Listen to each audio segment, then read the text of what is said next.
Welcome, everyone. I'm Nathan Lusley, series editor for Best Small Fictions, and I'd like to first of all welcome you to the 2023 Festival of Flash, celebrating New Zealand's Flash Fiction Day. It's a wonderful event. I'd like to thank Michelle Elvey for including me in this wonderful event. It's just such a treat to be here and to share the work of many authors in the anthology and in the collection. This also happens to be the first reading for Best Small Fictions 2023, so it's a real delight to be a part of this. This is actually our 9th iteration, believe it or not, already. So first of all, hearty congratulations to the authors for being selected and for their wonderful work in this year's anthology. Not an easy feat, as you all know, given the vast number of submissions that we receive every year. So first of all, some thank yous.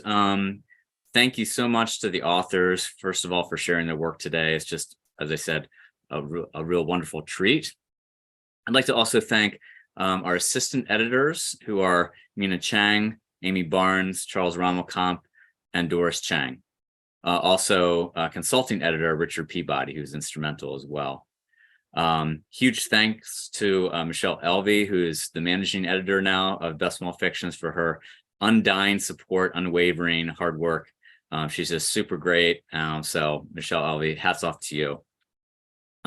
Also, as you all may know, we have a new press, a new publisher this year, Alternating Current Press. And I'd like to thank Leigh Angstman for being so rock solid for us so far and for publishing the book. It's just really a delight to move on to Alternating Current Press. And I'm super impressed so far by what she's been doing for the anthology. Also, I'd like to thank Catherine McNamara for her fine job of being a guest editor this year and for writing such a wonderful introduction.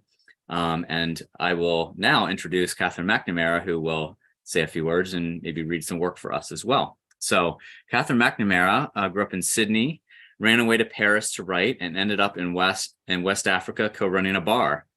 Love Stories for Hectic People, which is flash fiction, won Best Short Story Collection in the Saboteur Awards 2021 from the UK.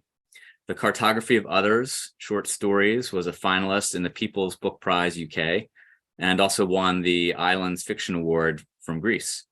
Pelt and Other Stories was a semi-finalist in the Hudson Prize USA and longlisted for the Frank O'Connor Award from Ireland. And the Cardinal Fugues Selected Stories is out this year in November from Australia. Catherine hikes, grows cherries, and hosts writer retreats at her farmhouse in Italy. So welcome, Catherine McNamara.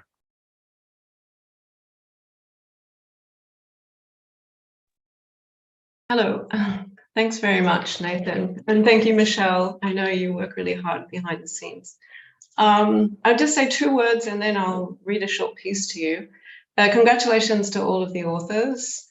I really enjoyed reading and rereading your stories. They took me everywhere. They took me to many different places, many different states of mind. And I really enjoyed every moment that I had with your stories. So thank you for sharing. And thank you for having me, Nathan, to guest edit. It was really been a privilege and an honor for me. I'm going to read a story that's just come out in an anthology produced by Michelle, really, called A Cluster of Lights. And the short story is called Propeller. It is August, and I am swimming in Lago di Garda while my parents have gone off into the Pineta, into the trails of their argument. Papa following, mother stomping ahead in her printed bikini with orange paillettes. My name is Serena. I am back floating, taught by my French grandfather, who this morning was driven back to his nursing home over the Alps, frying and pouring the glass. Domenico is my father.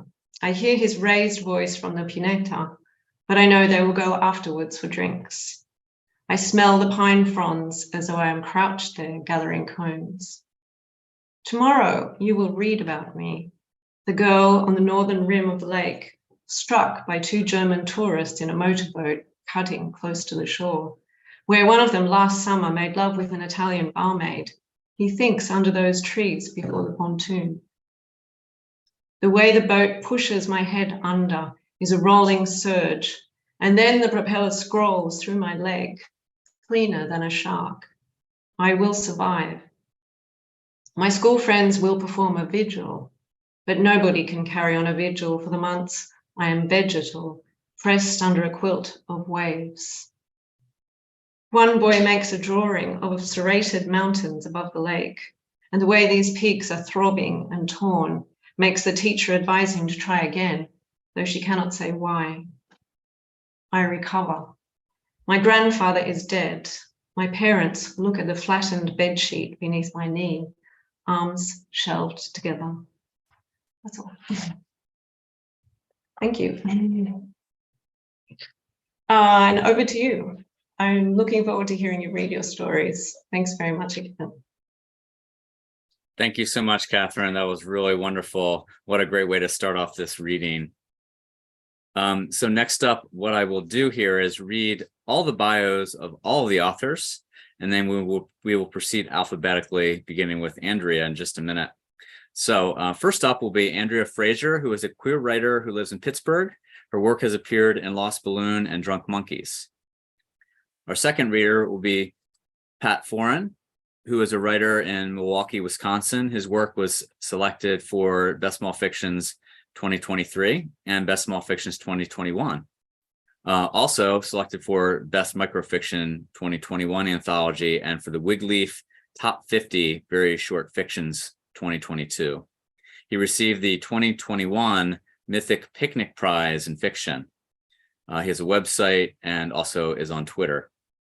Our third reader will be Goldie Goldblum, who is an internationally published writer of fiction and nonfiction. She is the recipient of fellowships from the National Endowment for the Arts, the City of Chicago, the Brown Foundation, and Yaddo.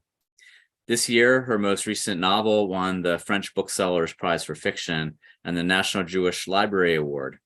Previously, her novel, The Paperbark Shoe, was placed on the NEA Big Reads list.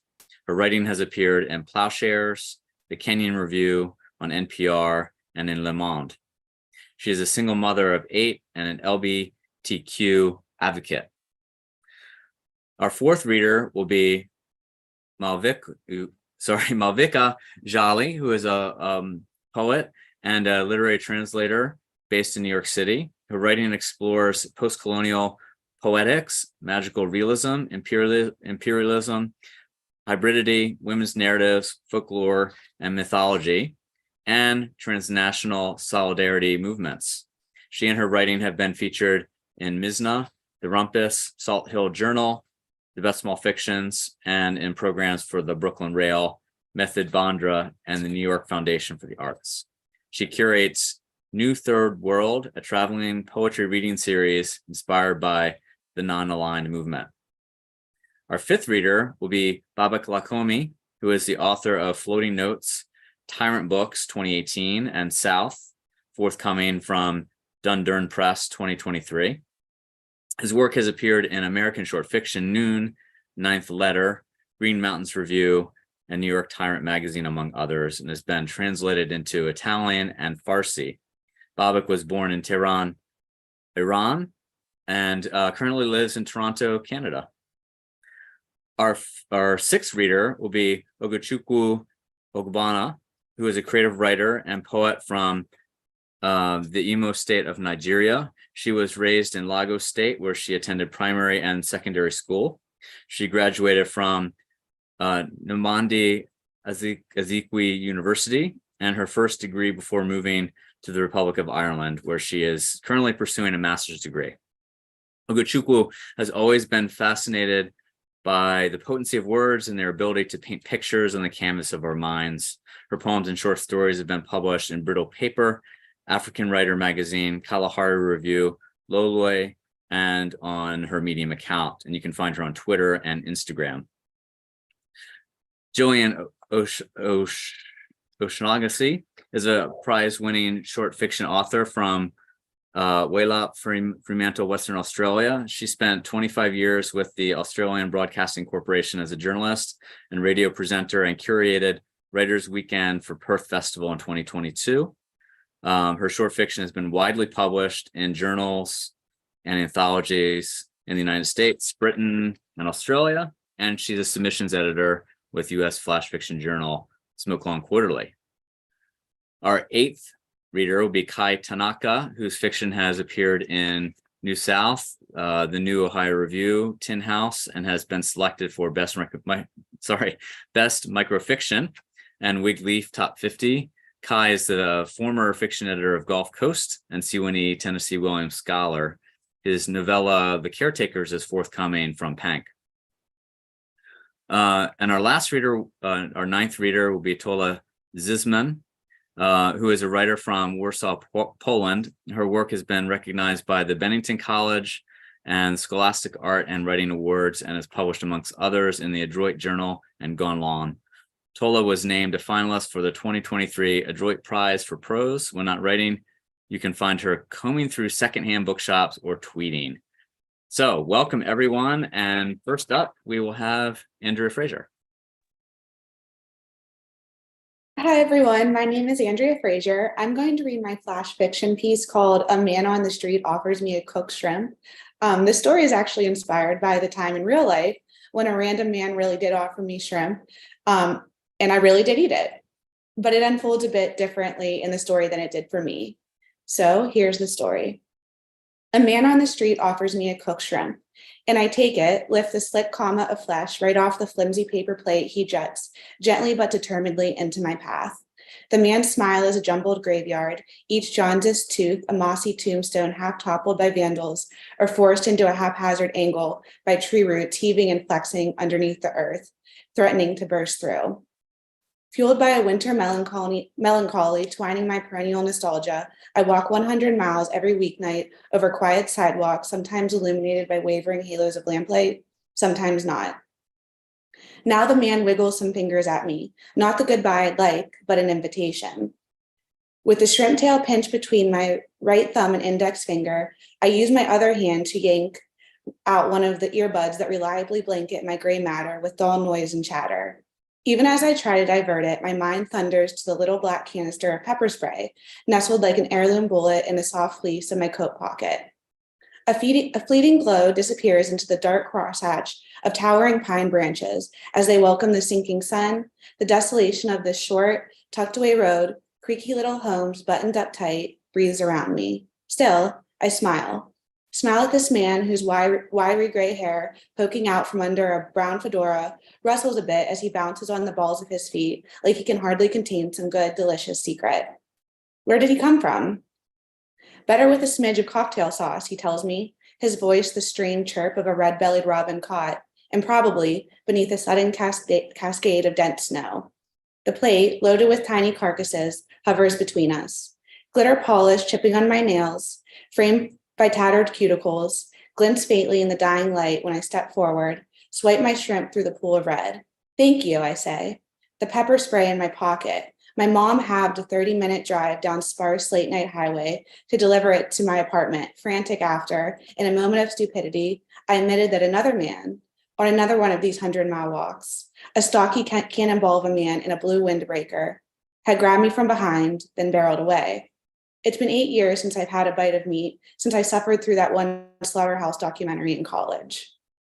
But I chomp down immediately on the shrimp's tough flesh as I walk away from the man with the graveyard smile, gnash the muscle, the ghost of nerves rendered unfeeling between my molars. Heading toward home now through the dark chill, I flick the hollow shrimp tail onto some unknown neighbor's front lawn. Thank you.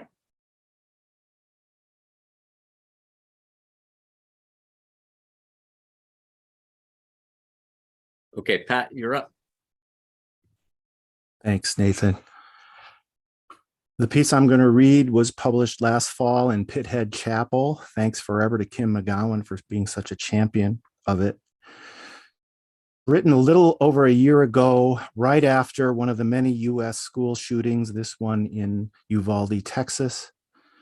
And right after I held a newborn for the first time in a very long time.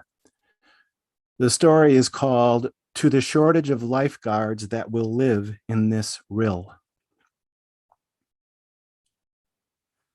There's this shortage of lifeguards. It's a pandemic related thing, a training thing, a more kids don't know how to swim now thing. And so there's all this life unguarded, all these people drowning, they're kids mostly, in a river of an instant, all these parents becoming not parents. So they're closing pools, they're closing beaches, they're damming streams, they're draining lakes.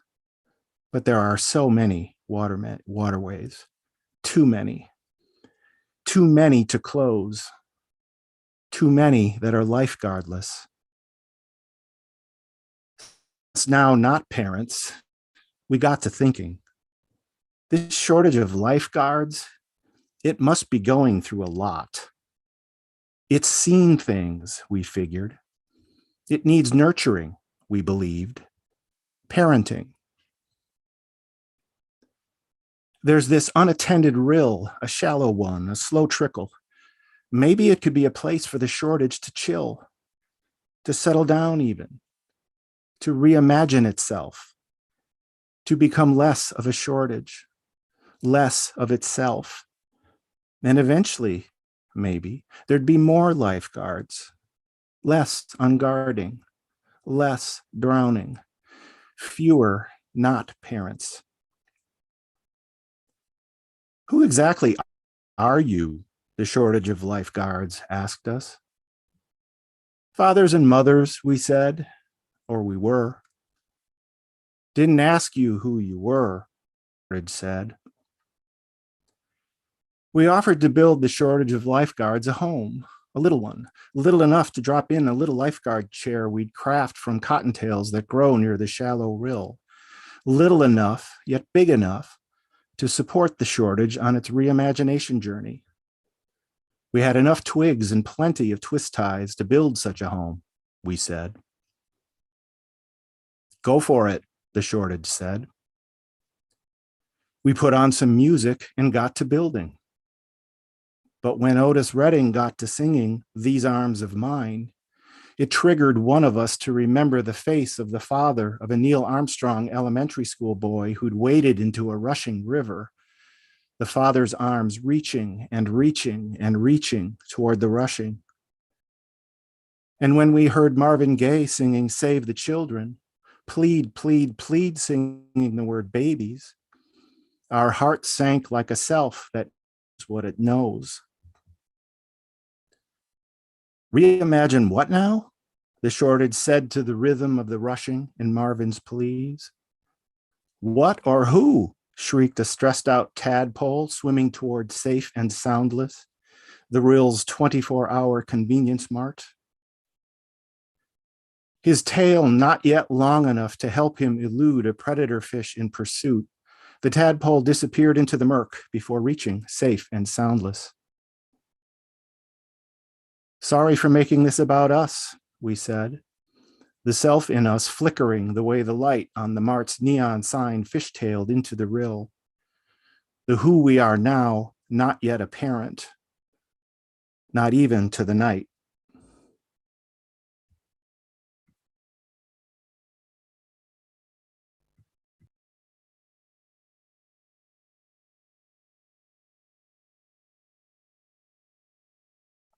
Goldie, you're next.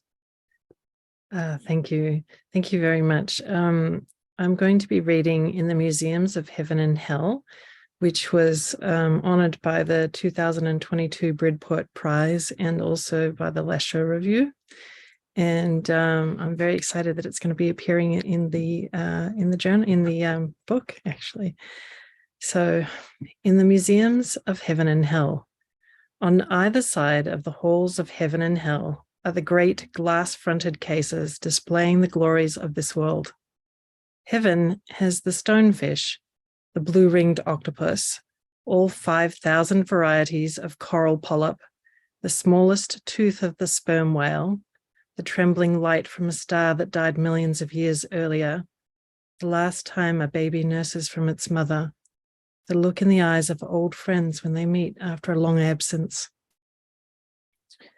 Hell has scalped tickets to a Rolling Stones concert, a bathroom scale, a plagiarized essay with an A in red ink at the top, a speedometer, a whiff of perfume, the words a CEO used about the least of his employees: shame, humiliation, disgrace, a tiny white flag. Still waiting to be catalogued appropriately, the roar of the wind down the valley at night when you're feeling lonely, the coin you dropped unwillingly in the hand of the addict begging outside the 7-Eleven, the ragged, badly fitting wig, and the 50 extra pounds you wear in order to appear less attractive to men who might hurt you, the memory of your ex-husband's face like a desiccated bone stripped of its meat, the soft fur of moss that grows on the side of your children that didn't receive enough sunlight, the irrational love you carry for people who do not love you back. Thank you.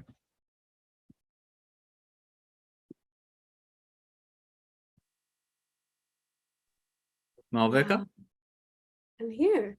I'm Malvika Jolly. I'm going to read a poem called Dream Daughter Under a Moonless Night. But before doing that, there's something uniquely special about this gathering for me that's kind of synchronous and lovely, which is I know Goldie from growing up, and it's Goldie, like, uniquely beautiful to me to get to follow you, and that kind of like beautiful list poem of remembrances. So I hope it's okay, but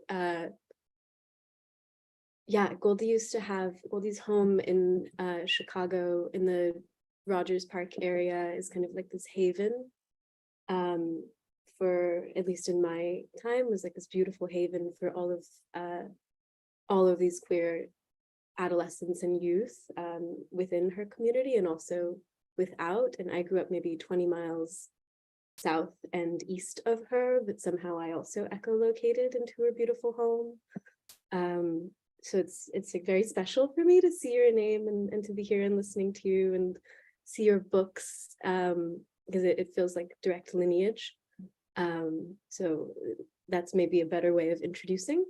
But yeah, my name is Malvika Jolly. I'm going to read a poem called Dream Daughter Under a Moonless Night. It was in Salt Hill Journal's 48th issue last year, which I was very proud of.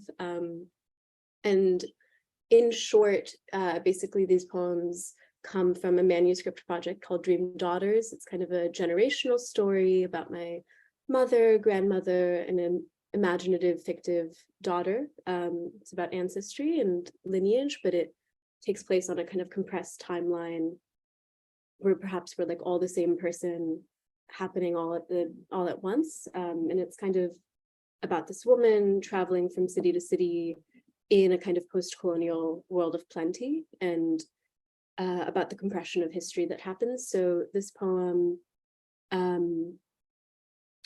I wrote when I was living in Bombay last year, which was a uniquely beautiful time, but it's not about that. It describes a lot of flashes from time I spent like living on the road and then in Los Angeles and California the previous year. And for me, like rereading it, it was very beautiful to see how they kind of both collapse together. And Babak, it's so nice to have you here, because I'm like, okay, now someone will get my references. So thank you all for listening. Dream Daughter Under a Moonless Night. The daughters of this city are always on the move, perennially on the run, never more than a day's drive from where you wake this morning. They're living in a succession of living room parties, sleeping on fold-out couches, in the cradle of a fisherman's net, in the open air of the Mojave Desert at night, nestled in the lip of an interstate, come home at last to roost in the front seat of a car. They are tasking their future brothers-in-law, a parade of principled Fauji men with pert mustaches, to bring them bonbon ice creams, setting them loose upon the city like a flood before dawn. They are doing their calisthenics and gua sha in gas station restrooms, making time to sit elbow to elbow with the poets, butchers, seamstresses of the world, pulling 1,000 bobby pins from their mouth in this night of ink, always ordering avolomono and writing 100 letters home. They are traveling with their Platz's dictionaries of Urdu, classical Hindi, and English, and a volume of the Shahnameh, in case they should meet admirers or assailants. They are remembering their Lucknowi idioms, nodding coyly to their enemies should they pass them on the streets. They are spending their Sundays with a mechanic in Elysian Valley, sipping thimblefuls of hot coffee in an icebox office.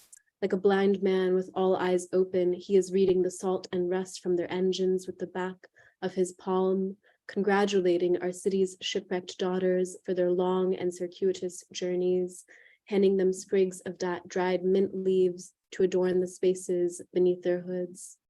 Wrapped around an animal bone, a bit of vermilion string, the opposite of an invitation for the mouse who has made a boudoir of your engine. They are collecting cicadas from the desert floor, locks of hair from the schoolyard, taking inventory of all who remains once the swarm has passed above the city.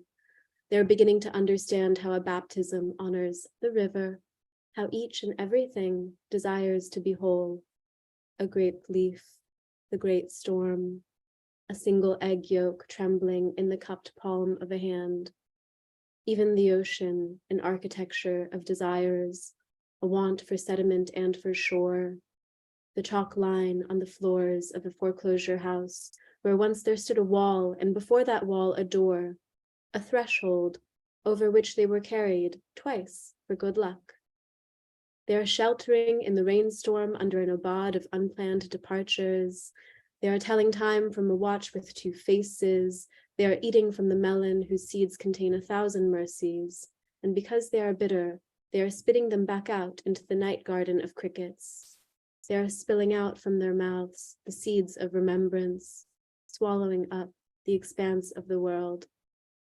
And they are waiting in the queue for the visa for those who leave before they have arrived. They are listening with their ears to the mineral bed for the whistle of the earth's rotation. They are lying flat on their backs, having dinner with your memory, not for want or for grief, only to savor your presence just a single night longer, your scent still hanging in the room. They are listening to a conversation held between shadows. They are learning to see in the dark. They are braking more carefully than they ever have before, imagining in the engine's deepest heart a single teacupful of milk from which not even a single drop should spill. They are rising early, becoming disciples to gentleness, for the first time willing to surmount any nuisance so as not to disturb the sleeping mouse within. They are seated at the kitchen table of esoteric poets, hobby linguists, generational migrants, centurions. They are having a laugh with a tire mechanic under a moonless night. They are waiting for daybreak, playing a card game called Forgetting. They are entering the deep forest of meanings like entering a woman. They are spending the night in the lion's den. Thank you.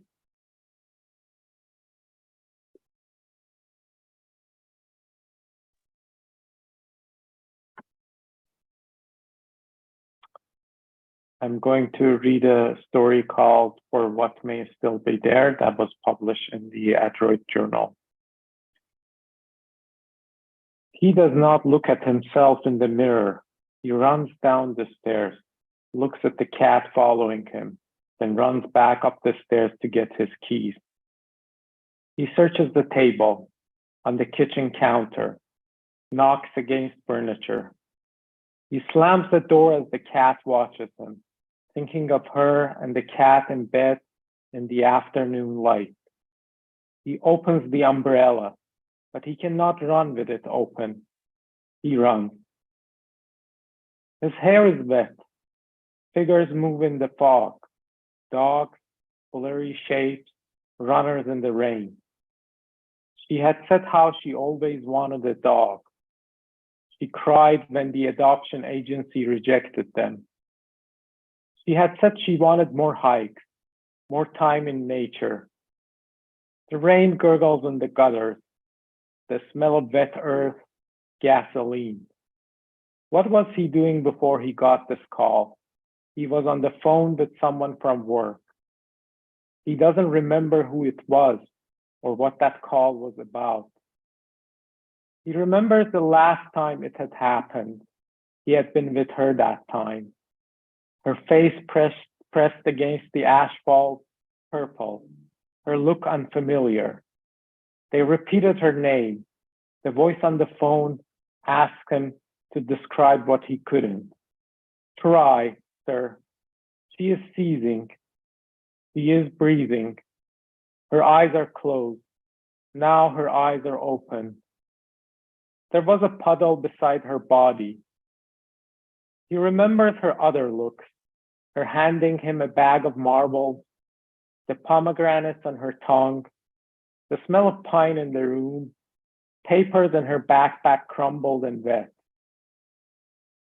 At the intersection, he looks for lights flashing, for what may still be there.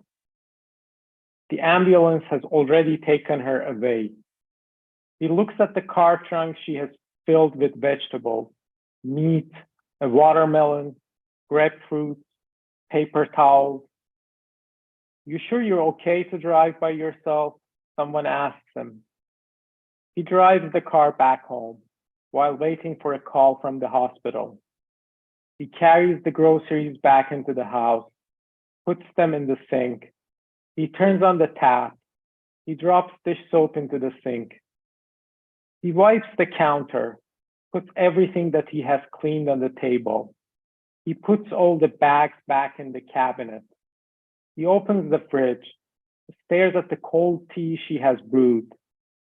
His shoulders shudder. The cat hears his noise, comes close. When he tries to hold him, the cat hisses. One day he'll tell her all of this, how he had run out into the street in the rain, how the cat had hissed. They'll talk about what had happened to them. He'll tell her how he had waved at her from the street when she was behind the hospital windows. They may laugh at what has passed, or they'll just cry until gradually they all forget it. Thank you so much.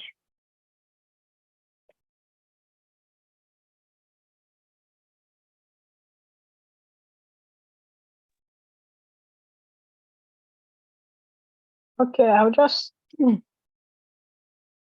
want to say that I'm very honored to be part of this, and I want to say thank you very much for the opportunity.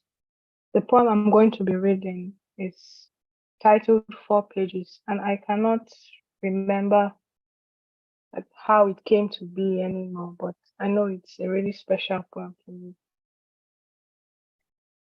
Beside a collapsed billboard, 3 boys stand half naked, their lean, shirtless bodies an affront to the cold night breeze. They search for half-smoked cigarette butts on the ground, taking small puffs, one after the other, until what was left of a stranger's guilty pleasure fizzles away. In front of a small bush, a man sprays pee while his phone vibrates in his pocket. Between shaking off and zipping his pants, he will learn that his wife is now a ghost and their unborn child an angel. In the moonlight, tiny droplets of urine glisten on the back of his hand. The phone doesn't drop like in the movies. He holds it still because he knows that as long as he is there, standing with the phone pressed against his ear, the world will cease to move and he can continue to just be a man urinating in a small bush. In another part of the street where the lights do not reach, a girl sits on the pavement with a blue plastic bowl beside her. She counts and recounts the small wad of notes in her hand, praying in loud whispers that she was wrong the previous time. She's not wrong, and she knows that she cannot go home, because home is angry shouting and a leather belt. Home is where is my money and no food. Behind a broken fence, 2 lovers hide, although they are not lovers. Somebody's spouse is home alone and another's mother is sick at home. Behind a broken fence, 4 shadowed hands scurry. impatient for release. Thank you.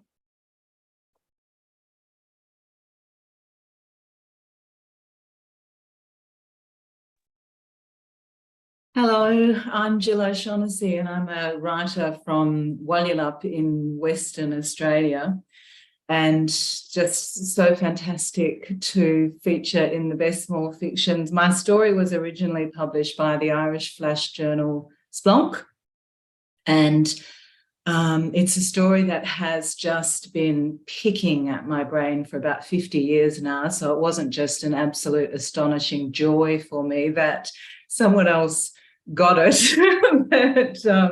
that I get to share it with you all. It's called In This Tale of a Suburban Tiger, the part of the mother is played by a bird. Your mother flies away today. She rugs up in her warmest feathers, her favourite yellow cardigan worn soft in the wash, and her best plaid slacks. With a round carry case over her shoulder, she shakes her hollow bones, flexes her wings, and sails into the sky. You wonder if she plans to ever return. You wonder if the tiger knows she's leaving. You chase her as far as the river, where the white water shines like a scatter of silver coin and white gulls scream under a high sun. The birds fly to meet her. They wheel and swoop and tangle in the long stream of her once auburn hair. You look for clues to explain her departure. You check among the paperbarks that straggle the edge of the riverbank, glance under the pilings at the bridge. You wade through tall rushes. Her nest is not too hard to find. It looks old and carefully crafted from sticks and spiderweb. It's steeped in her lemon scent. In it, there are broken feathers and 3 white teeth, streaked with blood, big cap curved. You pick them up. They lie bone cool in the palm of your hand. Your mother circles low, cries a cut glass cry, then soars with the wind away. That's when you're sure she knew about the tiger. That's when you're sure she lied. You tried to tell her you were afraid.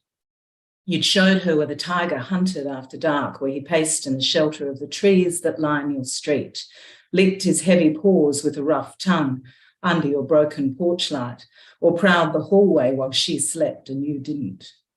You picked at strands of his blaze orange coat, snagged on broken nails and jagged fencing, pointed out deep prints in the grass. You begged her to protect you. There's no such thing as tigers in the suburbs, your mother said, but she wouldn't meet your eyes. The last you see of her, she's heading for the offing, far from the riverbanks out to sea. You stand on the edge of the shoreline, try to call her back, but she's beyond blood ties. Behind you, you sense the prickle of a watchful gaze. You feel the damp, smoky fingers of approaching jungle mist curling through the mud flats and around the water reeds. It reminds you of a hot, thick breath crawling over your skin late at night when your mother is asleep. Thank you.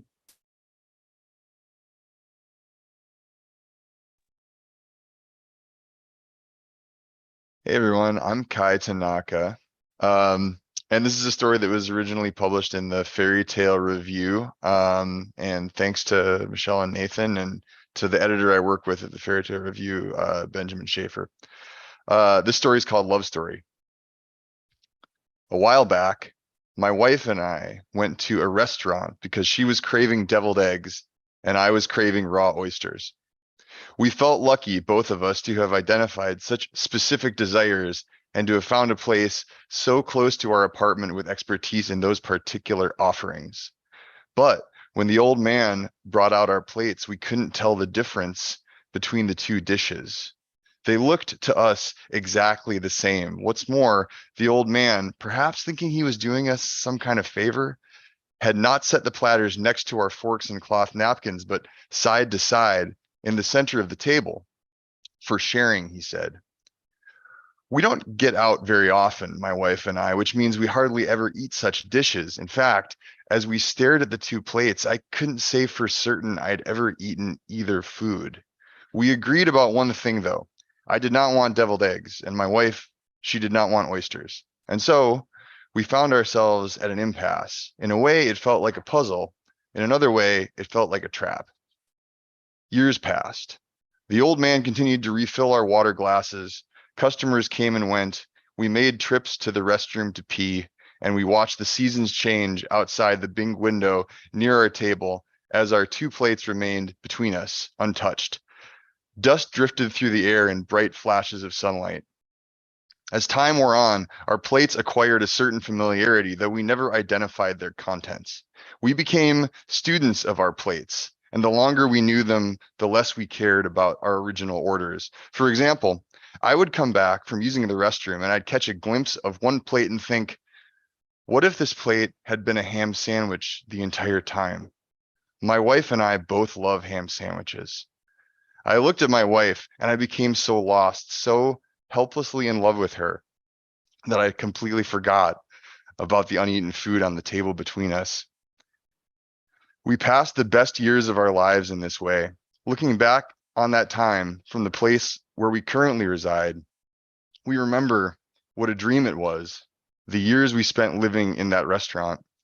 What a thrill to yearn for what we could not recognize, to be on the verge of understanding it. We took something small and fragile, and together we turned it into a beautiful life. Thanks.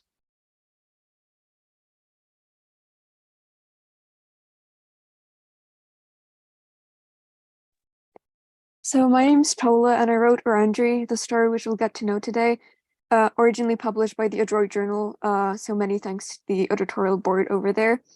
At a time when I could only tell the world about who I was and where I was and how I was through fiction. And I didn't look too far for ideas. Orandry were something as simple as peeling oranges translated into a language of attachment, and I hope you like the story. 1. At the turn of the century, we give the house a name. A name for the kind of house Mom breaks her hip bone in when she is too busy peeling oranges to notice cupboard swerves. The kind of house that makes her grow into herself like a petal. The kind of house that no longer exists, outside of the picture I hold by my nose, of Mom, sepia-stained, thumbing citruses and sticking peels down the cracks of her mattress. Her nails are sharp enough to puncture the rubber, pop out copper springs like curls from my hair on school days. This is the kind of house in which she does not sleep, plum purple insomnia ringed around her eyes. She skins the night away with yellowed fingertips. Peel said this house we outgrew, although she said it would fit us always. One night, she mistakes my palm for an orange and scrubs my skin apart, picks at it until she sees what makes me from the inside. As if in shame, she deposits the peels by the entrance. 2. I am too little to know how to cut an orange properly. I am too little to care properly for things, because at 12 you care selfishly. You care for grasshoppers in Mom's lawn by taking them by the legs and putting in mason jars.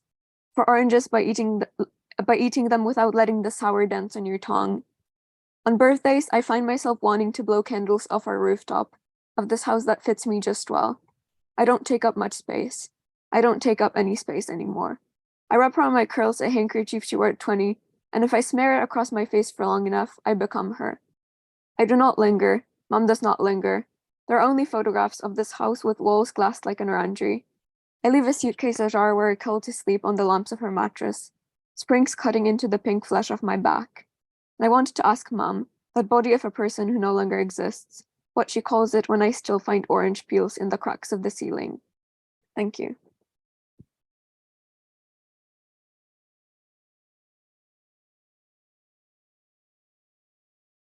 Thank you, Tola, and thank you everyone for the wonderful readings. These were really great. I mean, it was just such a delight to kind of sit back and let the words wash over me and let these pieces resonate in my ears, just like I've read them before, but with sort of like a different fingerprint, a different feel as a result of your wonderful readings. So thank you so much for sharing your work. Please check out I posted on the chat the link to the additional readings for the festival. I've been asked to remind you all to check these out, and also on the YouTube channel, because there are additional readings and panels as well. So thank you all so much for taking, an hour out of your day today to share your work, and I hope you enjoyed it too. And stay tuned for further readings and announcements regarding Best Small Fictions. This is just the very beginning. Obviously, the book is not out yet; won't be out until October. But we will do additional readings and additional fun opportunities as well. So, anyway, thank you all so much, and have a great day. Okay. Take care. Yeah. Thank you too.